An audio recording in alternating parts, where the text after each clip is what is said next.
My name is Andrew Eriks. I lived, once, in a city called New York. My mother is Terry Eriks. She's in the phone book. If you know the city, and you read this, find her. Don't show her this, but tell her I love her, and that I'm trying to come home. Please. It all started when I decided, around the time that I turned 25, that it was time for me to give up taking my backpack into work. It would make me look more mature, I thought, if I weren't lugging around a book bag everywhere like a high school student.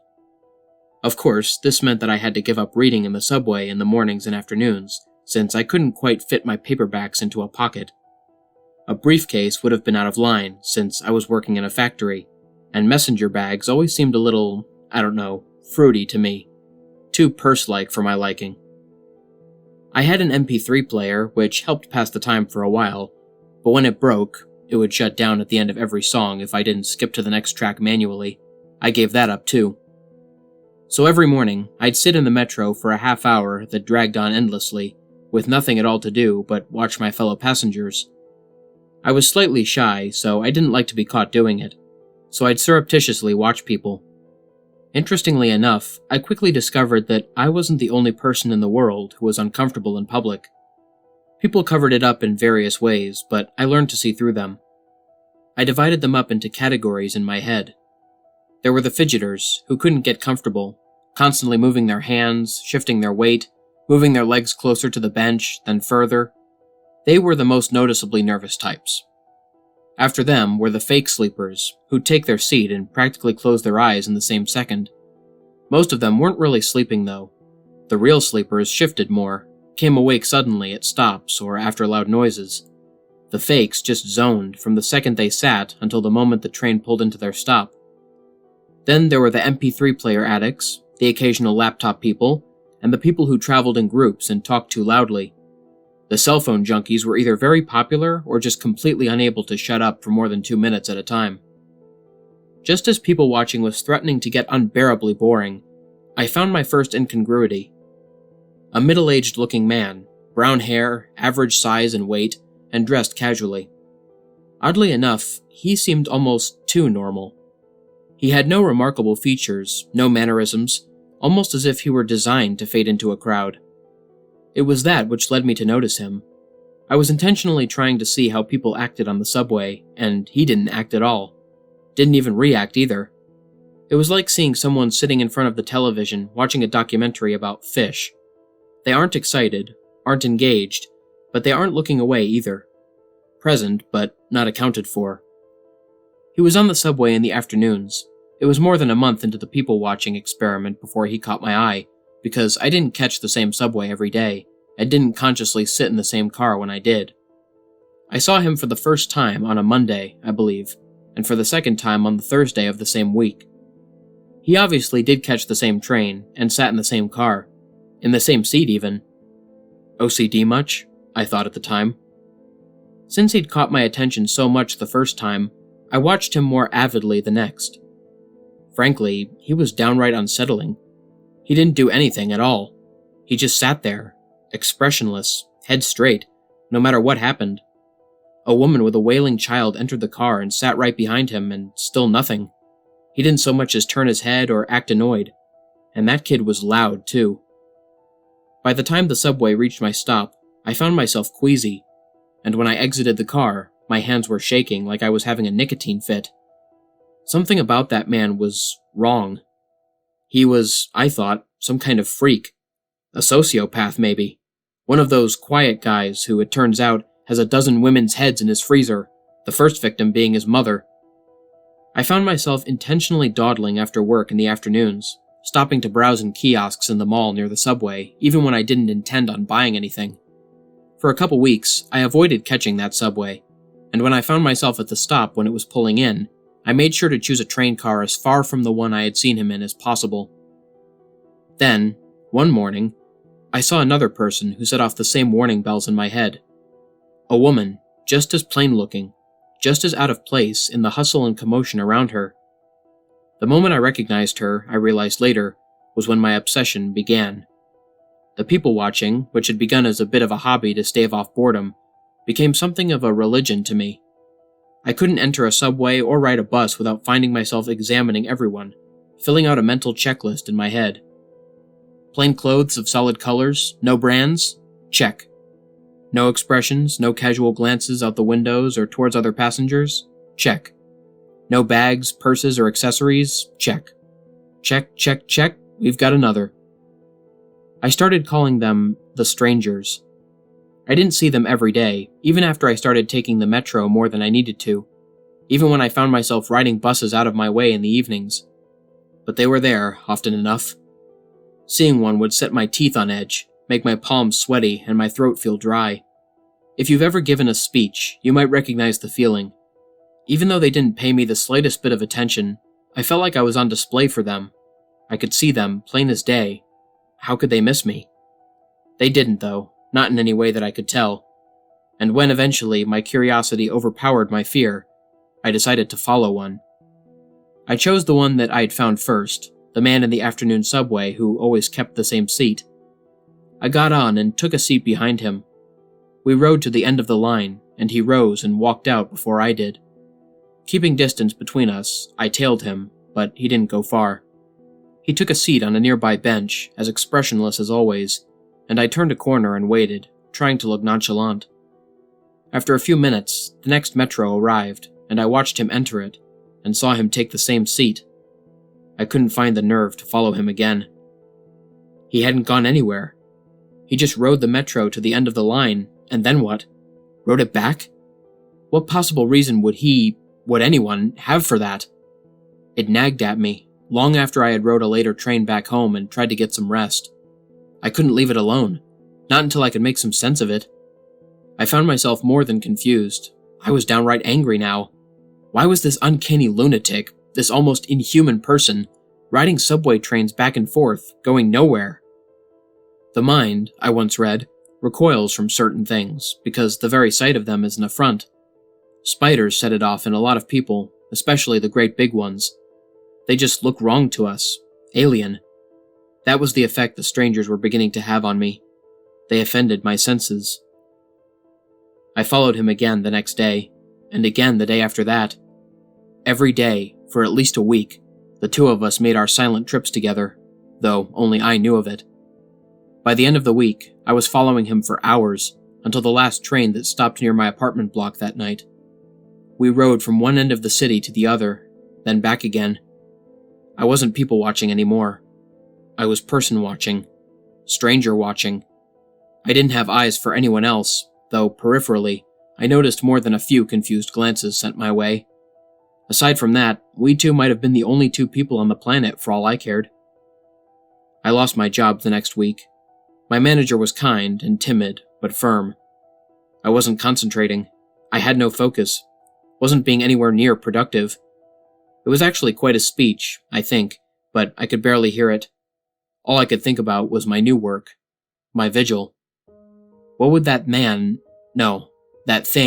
on the subway get up to when I wasn't there to keep an eye on him? I left work for the last time at noon that day. Normally, I would have started tailing my subject at 5:30, but I was sure that he'd be waiting for me. I wish now that I had paid more attention to that day. Was it sunny? It was summer, after all. I could have walked around downtown, maybe checked out a few pretty girls. Could have had an iced cappuccino and a smoke at an outdoor cafe and then gone home, put my growing obsession out of my head, found a new job and taken to reading on trains and buses again. Instead, I waited. More than one train goes up and down the lines, so I sat in the station for at least an hour until I saw him through a window. I walked into the subway car and noticed that for the first time, my skin wasn't clammy, my hands weren't shaking, my heart wasn't pounding hard. I sat, for the first time, right across from him, directly in his line of sight, watched for a change in his face. Would he recognize me? If he did, I saw no sign of it, and I was looking hard. We must have made quite a pair, sitting across from one another that afternoon, staring at and into one another. It was hard not to let the building rage in me contort my face, but with effort, I was able to keep as still and as expressionless as him. Inside, I practically screamed at him. "React to me, you idiot! See me, damn it! I know you for what you are!"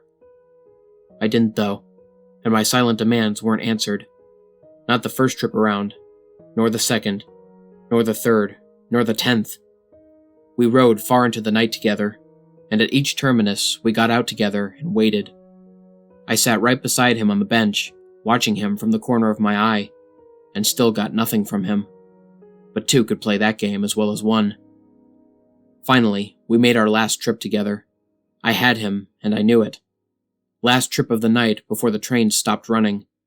I'd always let him get away from me at that point, because the end of the line is a long way from my home, and the buses stop running at the same time as the subways. But this time, I'd follow him, finally see what he was when the train stopped running. I'd get some answers, maybe. The subway rolled on, and the anticipation grew in me. The car emptied out around us slowly, until it was just we two silent watchers below the city. I fought to keep a manic grin at bay, and the subway train slowed to a crawl, then stopped. The end of the line. The stranger didn't move, still didn't react at all. The car stood still, doors open. I could dimly hear the last few stragglers making their way out of the station somewhere behind us, footsteps echoing in the silence. Nothing. The speaker system dinged to let anyone half asleep know that we'd reached the terminus. Still nothing. And finally, I could hear footsteps again, a conductor or something, popping his head into each car to make sure it was empty before taking the train wherever the hell it goes for the night. I didn't take my eyes from my silent quarry. I managed to see the conductor from the corner of my eye when he finally reached our car. He looked in, his eyes roamed over us, and a puzzled look came over his face. He blinked a few times and paused. I waited for him to speak, and the moment stretched out, but then, with a slight shake of the head, he left us. There was a car ahead of ours, and I heard him stop to check that too, and then a few minutes later, the train started up again. We rode for a time, and then looped around, and the subway was parked. I could see into the windows of more trains on either side of us, and through their opposing windows into even more. And then, he smiled at me. It was just a small curl of the lip that would have gone unnoticed if I hadn't spent the last several hours studying his face. "So," he said in a rough baritone. "Here we are." I tried to respond, but couldn't right away. My throat had clamped shut. Terror filled me. It felt like the whole underground cavern we were in had just collapsed onto me. I coughed and stammered and finally managed, with a raspy voice, to ask the question that had kept me up at night, drove me halfway to madness, and led me to this place and this moment. "What are you?" He ignored me. He stood, and the train doors opened. Then, shockingly, he turned to face me. "Coming?" He didn't wait for an answer, but walked out onto the platform. I scrambled to follow. "Come on, damn it!" I shouted. "Talk to me! Who are you? What are you? Why do you ride the metro all day?" He didn't look back, nor slow his step. I couldn't see his face, but it's safe to guess that he didn't react at all, no more than he had to anything else. I stalked after him, still shouting for a time, but eventually gave up. 5 words was all I was going to get out of him, I guessed. We walked along the platform until we came to a junction, then turned. Now we were perpendicular to the trains around us. The path ahead was lit from above, but I couldn't see where it ended.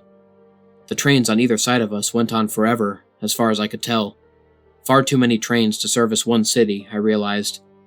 It wouldn't have mattered by then, I figure, but I probably should have paid more attention to that at the time. I'm not sure how long we walked. I had a watch once, but it broke. I took out my cell phone at one point, but got no reception down there, and all it would show me was no signal. The stranger would stop every now and then and look at a subway car for a minute or two, but then pass on. It took me a while to figure out why, but eventually, I saw that they weren't all the same. Long lines of them would be similar, and then we'd come to a different model. It'd be a little larger or smaller, or have a slightly different shape. The cockpits, or whatever you call the front part where the conductor sits, were superficially different as well. I didn't and I don't know what exactly he was looking for, but eventually he must have found it because we turned again, and the subway doors opened when my impromptu guide stopped in front of them. We entered and took our seats. "Are you willing to speak now?" I asked him. No answer. I sighed with frustration and seriously weighed the pros and cons of punching him right in the face for a time, when suddenly, the lights in the car came on, and I heard the engine starting up. What the hell? He gave me a look that was almost sad. You're not going to be able to go back. What are you talking about? Go back where? Nothing again. Stonewalling lunatic. The train lurched into motion, pushing off in the opposite direction than the one we came from, I think. The endless parade of them had thrown off my sense of direction. It rolled for a few minutes, and then began to slow as we approached the stop. His vacant gaze grew sharper, and for the first time I got the sense that he was actually staring at me, rather than just looking in the direction I happened to be in. Be still. Be silent. Don't catch their attention. The train stopped, the doors opened, and they began to flood in. I don't know what I noticed first. The weird clothes, the two long arms with hands that almost brushed the floor, the jet-black eyes and angular faces, or the blue-gray hue of their skin. My eyes took in all those stimuli, but for a long second, my brain refused to process it. And when it finally did, I was barely able to bite down on the shriek that tried to tear its way from my throat. I thought my heart was going to explode. Hell, I thought I was going to explode. I was like a strummed guitar string. Everything in me lurched and throbbed. My sight grew dizzy, which I was thankful for, and I vomited. My mouth was clenched shut, and I forced myself to swallow it, barely managing it. My instincts were screaming his words at me. Be still. Be silent. Don't catch their attention. That day is a blur. We rode the subway car up and down the line, still and expressionless, for hours, for days perhaps. It seemed much longer than the line I knew, the line I'd followed the stranger along. The hideous things around us seemed to pay us no undue attention, though we must have stood out fiercely. I was so petrified with fear that when we finally returned to the endless cavern of trains, alone, I burst into tears. I collapsed to the floor and just sobbed for a long time, the stranger watching impassively. When I gained control of myself, I looked at him imploringly. Take me home, I croaked out. Please. I can't, he told me. Don't know which one of these would lead you back, if any of them do. He stood and walked out onto the platform, and I rose warily and followed him. He spun around, sharply. I think you followed me enough. The rage I'd felt for him before, that the panic had temporarily buried, rose up in me. What? I screamed, rushing forward. I grabbed him by the shoulders, and with a burst of insane strength I didn't even know was in me, slammed him up against the side of a metro car. You frickin' lunatic! What the hell did you do to me? I slammed him again and again. Take me back! He bore it all passively, and soon the flare of anger in me guttered out, leaving me hollow. Please, I begged. Please take me home. That's not how it works, he said. If we stay together, it's more likely that we'll be noticed. Go your own way.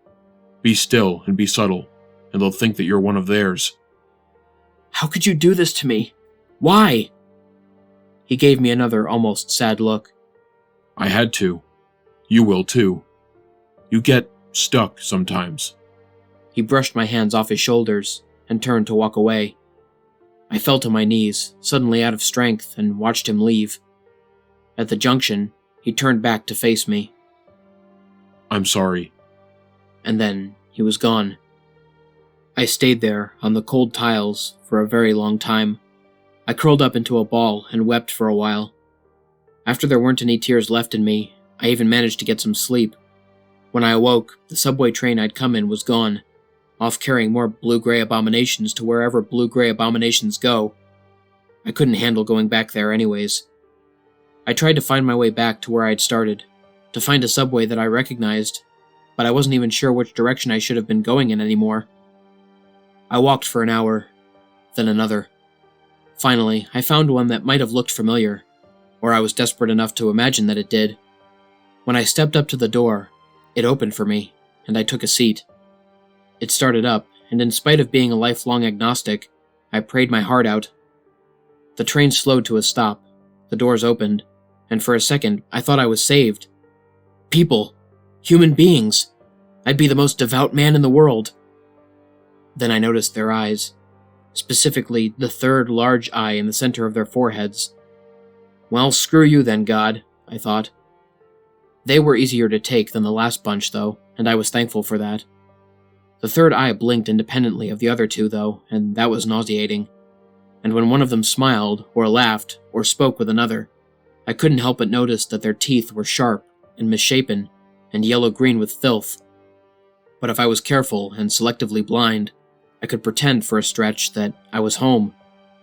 Until one of them entered with a sandwich in hand, and I realized with a start that I was starving and hadn't eaten or drank in what must have been days. The next terminus I came to, I decided to try and find something to eat or drink. I don't know why I waited, but it seemed important, to ride to the end of the line. I got there and could barely bring myself to leave. I'd never see the stranger leave the underground. I'd never seen him eat or drink either. My stomach would not take no for an answer, though. I steeled myself and tried to keep my face carefully neutral, and made my way out into the station proper. And then, I got confused. I was looking for escalators or stairs or something like that, but all I saw was holes in the ground, the walls, and the ceiling. Gaping, irregularly sized holes, like I was in the middle of a beehive. What was I supposed to do? Leap into one? It didn't make any sense to me. Not until someone came through one. He floated up through the floor, and then floated by me. He frowned for a second, or at least I think it was probably a frown, but apparently whatever kept them from recognizing me as alien in the subway extended at least this far. It did not, unfortunately, allow me to levitate, which seemed to be the only way out of the subway station beehive thing. Swearing, I made my way back down to the tunnel. I was angry, lost, starving, and I'd been abandoned to a fate that, if it wasn't worse than hell, was at least twice as stupid and 3 times as nonsensical. I was not in the best frame of mind, which I feel excuses the mistake. Normally, I take corners with a wide berth, because everyone knows that if you just dart around a corner sharply in a public place, chances are decent that you're going to walk right into someone. And I did. I slammed into someone, a woman, and fell to the ground. Without thinking, I reacted like any New Yorker would. Badly. Oh my God, you stupid woman, watch where you're going! I realized my mistake even before she did. Her eyes grew quizzical and confused, and when she really noticed me, they bulged with horror. She leapt, floated quickly, back from me and let out something scream-like. A little more yowly than I was used to, but I got the point. Further down the tunnel, I saw alien, 3-eyed heads turning towards us. I thought, suddenly, about all those sharp, filthy teeth, and just like that, I was running. The subway train wasn't there, but there was a walkway along the tunnel, for the repairman, I assume. That's who'd use it where I'm from, anyways. I took it at full speed, and just kept running until each breath felt like getting stabbed. I stopped, panting, and looked back. The tunnel had curved, so I couldn't see the light any longer, but nobody appeared to be following me. Going back, though, was not an option. I continued forward in the dark for a long time. Eventually, I came to a small opening in the wall and stopped there for a rest. Hunger, despair, and a full-speed terrified run had all left me absolutely drained. I probably would have wept again, which seemed to be all I was capable of lately, but it just seemed like too much work. I sat against the wall, legs splayed out, and imagined I was beating that lunatic stranger to death with a hammer. It was a relieving image. A rat was shuffling around nearby in the dark. Every so often, I would kick out a foot to scare it away, but after a time, I didn't even bother with that. Rabies or any other disease it might be carrying would be a blessing compared to endless traveling through the subways of strange worlds, lost, destitute, and alone.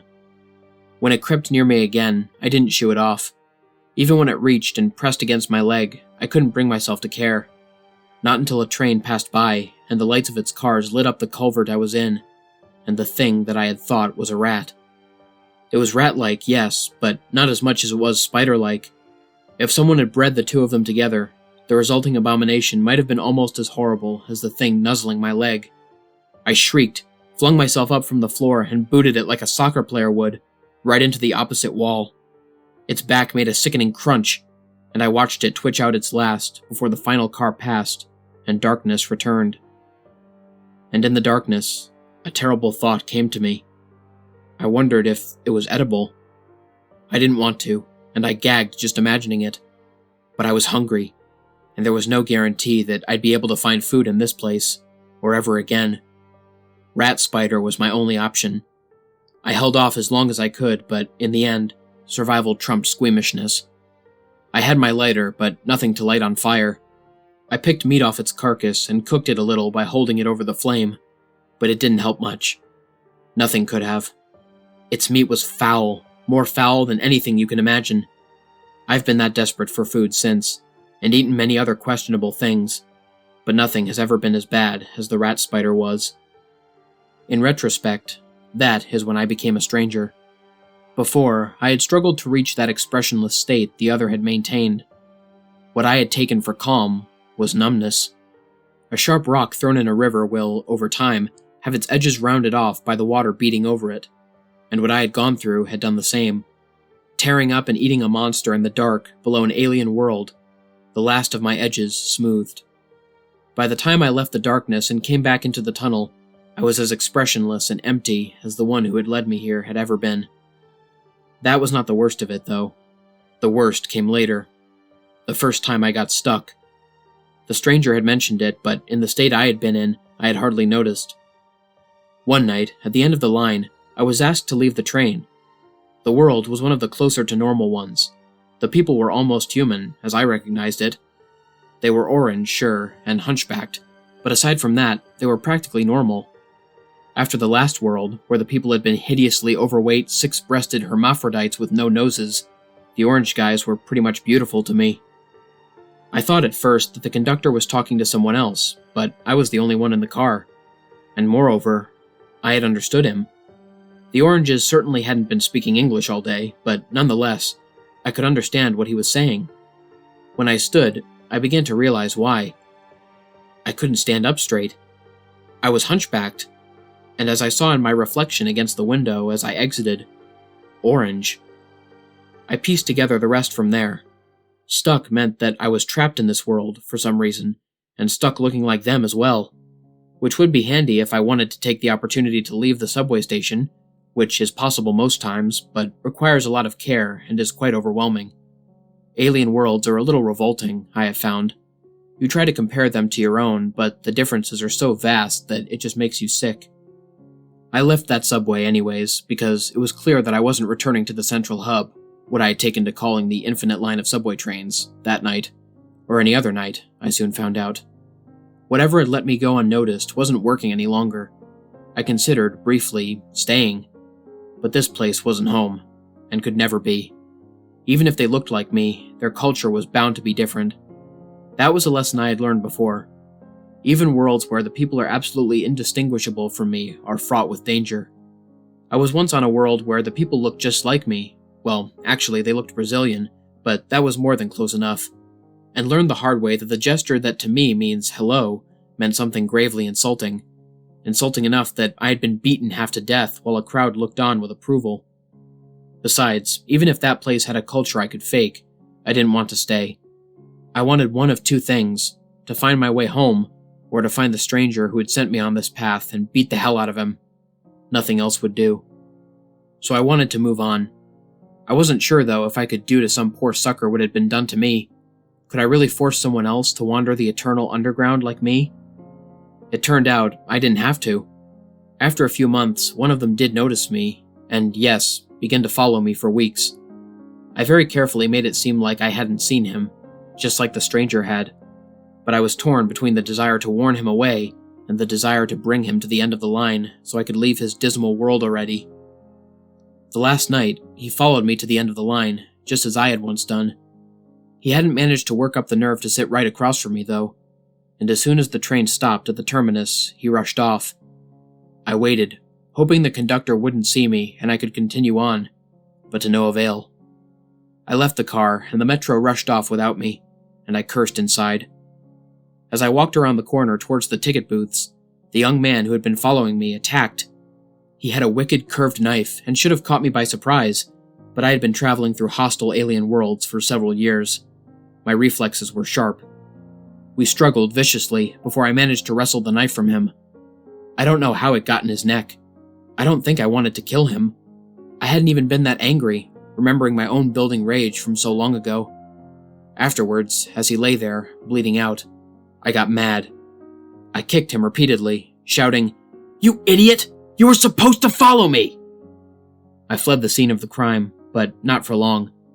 I was there bright and early the next day to catch the first subway of the morning, and that night, when I rode it to the end of the line, I was invisible to the conductor again. I guess you can either kill them or bring them with you if you want to return to the central hub. I was invisible again, but I was also orange and hunchbacked still. I stayed that way until the next time I became stuck. The next time I killed. That one went much faster. I didn't wait for her to follow me. Once I was recognized as a stranger, I recognized her as the next one, and I made my choice. I won't bring anyone else into this. It makes me wonder, though, about the stranger who inducted me. I wonder what he originally looked like, and whether he knew he could have killed me. I wonder, too, about the others I saw back home, and the rare few I come across since I left. Do they kill them or take them? And whichever one they choose, do they consider it a mercy? I can't bring myself to talk to them, to ask. We're damned either way, and the damned should suffer in solitude. I've killed 15 of them now, and I've gotten very good at it, but I've made a decision. I'm done killing. Innocents, at least. Before I returned to the central hub, I filled a backpack with as much paper as I could cram into it, and I wrote this story, over and over again, to be left in as many subway trains as I can. A couple thousand messages in bottles, cast into a sea of steel rails. This is a request, and a warning.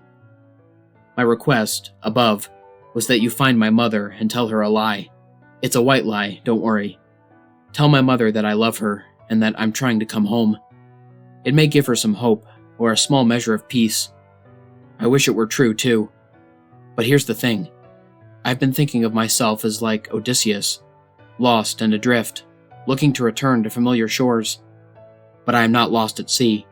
I am lost in endless tunnels. The labyrinth. The difference is important, because labyrinths are designed, built. Somebody or something made this impossible place, and they must be held accountable for what they've done to me. They cast me as Theseus, not Odysseus, but I won't play that part any longer either. The strange rules of this place have turned me from the human I began as into something else, then something else again. They have made me a monster, and so I will be the minotaur of this labyrinth, and if I can, I will tear it down around me and destroy those that built it. My warning is that you should be very wary in public places of silent, expressionless men and women. Keep your distance. They may kill you, or they may do worse. If you see them, run far and fast. And even more importantly, I warn you, I beg you, don't ride the train to the end of the line.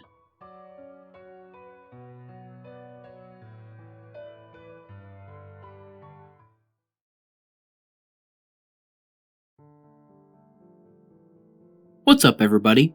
This is the Lone Wolf here. Thank you so much for listening. I hope you guys enjoyed my narration of The Strangers. If you did, please feel free to like, share, and subscribe, especially if you're new to my channel. Hit the bell for notifications and join the Lone Wolf Pack.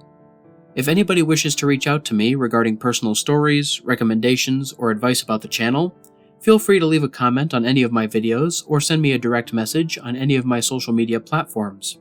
There will be a link to my email, Twitter, Discord server, and Instagram in the description. For anybody interested in the music, all of the tracks that I used in this video will be listed in the description below, along with links to the artists that created them. Until next time, stay spooky. And remember, the hunt begins when the moon is full. See you soon.